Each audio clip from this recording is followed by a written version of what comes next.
मैं यूनिवर्सिटी से घर वापस आया तो मुझे मेरी अम्मी ने कहा कि जल्दी से तैयार हो जाओ, हम अभी नानी के घर जा रहे हैं। मैंने जब अम्मी से वजह पूछी तो मेरी अम्मी मुझे कहने लगी कि तुम्हारी खाला और उसकी बेटी अमेरिका से आए हैं तो उन्हें मिलने जाना है।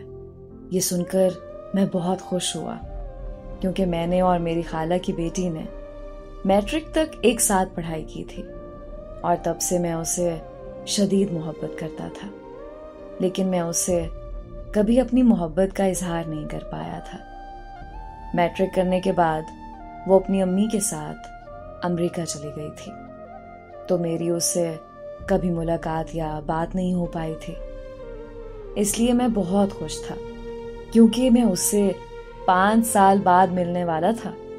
मैं तैयार होकर अम्मी के साथ नानी के यहाँ चला गया। वहां पहुंचकर मैंने जब उसको देखा तो मैं देखता ही रह गया। वो पहले से भी ज्यादा पुरकशिश और खूबसूरत हो चुकी थी। दुआ सलाम करने के बाद मैं कॉल सुनने के लिए छत पर गया तो वो भी मेरे पीछे छत पर आ गई और मेरा हाथ पकड़कर कहने लगी, क्या तुम मुझसे शादी करोगे? मुझे लगा कि शायद वो मजाक कर रही है। फिर उसने मुझे बताया कि वो बचपन से ही मुझसे मोहब्बत करती है और वो खास मेरे लिए ही पाकिस्तान आई है। ये सुनकर मुझे बहुत खुशी हुई। मैंने खुशी खुशी हाँ कर दी। फिर कुछ देर बाद हम दोनों छत से नीचे आए तो हमारे रिश्ते की बात अम्मी और खाला के दरमियान चल रही थी। इसी दौरान कुछ दिन बाद हम दोनों की खुशी खुशी मंगनी करती गई। मंगनी के बाद वो लोग दोबारा अमेरिका वापस चले गए। खाला ने कहा कि वो लोग 1 साल बाद वापस आकर हमारी शादी करवाएंगे।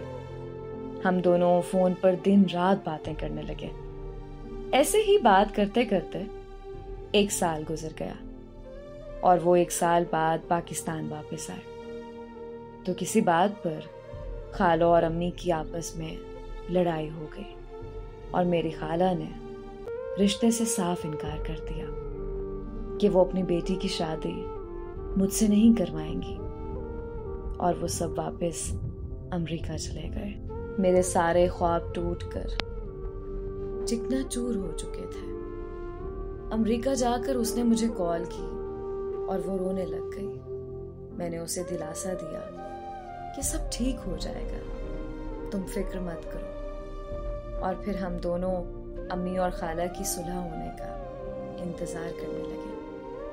पूरा 1 साल ऐसे ही गुजर गया लेकिन अम्मी और खाला की सुलह नहीं हुई। फिर एक दिन उसने बताया कि वो सब मामू के घर पाकिस्तान आ रहे हैं। तब मैं अम्मी के पाँव में बैठकर रोने लगा। मैंने अम्मी से कहा कि प्लीज अम्मी, खाला से सुलह कर लें। अम्मी ने मुझसे वादा किया कि वो खाला से सुलह कर लेंगी। मैं बहुत खुश हुआ और उनके पाकिस्तान आने का इंतजार करने लगा। जैसे ही वो लोग पाकिस्तान आए तो मुझे पता चला कि उसकी शादी मेरे मामू के बेटे से होने जा रही है। ये सुनते ही मेरे पैरों तले से जमीन निकल गई। मैंने उसको कॉल की तो उसका नंबर मुसलसल बंद जा रहा था। अम्मी के लाख रोकने के बावजूद भी मैं मामू के घर चला गया।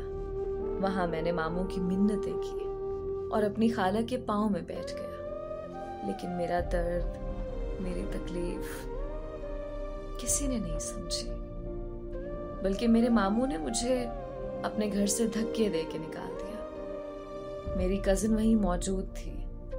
वो सब कुछ अपनी आंखों के सामने होता हुआ देख रही थी, लेकिन वो बिल्कुल खामोश खड़ी रही। और फिर 2 दिन बाद उसकी शादी हो गई। उसकी शादी को आज 8 साल गुजर चुके हैं, लेकिन मैं उसे अभी तक भूल नहीं पाया। आज लोग मुझे पागल, मजनू और रांझा जैसे नामों से पुकारते हैं, लेकिन मुझे इस बात से कोई फर्क नहीं पड़ता, क्योंकि लोगों की नजरों में मोहब्बत का जज्बा बिल्कुल फजूल है। मुझे इस बात से भी कोई फर्क नहीं पड़ता कि वो मजबूर थी या बेवफा। मेरे लिए वो मेरी पहली और आखिरी मोहब्बत है। मेरे करीब मोहब्बत में किबला बदल लेना शिर्क के ज़ुमरे में आता है। मैं मुसलसल और राह तलक, मैं आखिरी सांस तक उसके मोहब्बत में मुब्तला रहूंगा।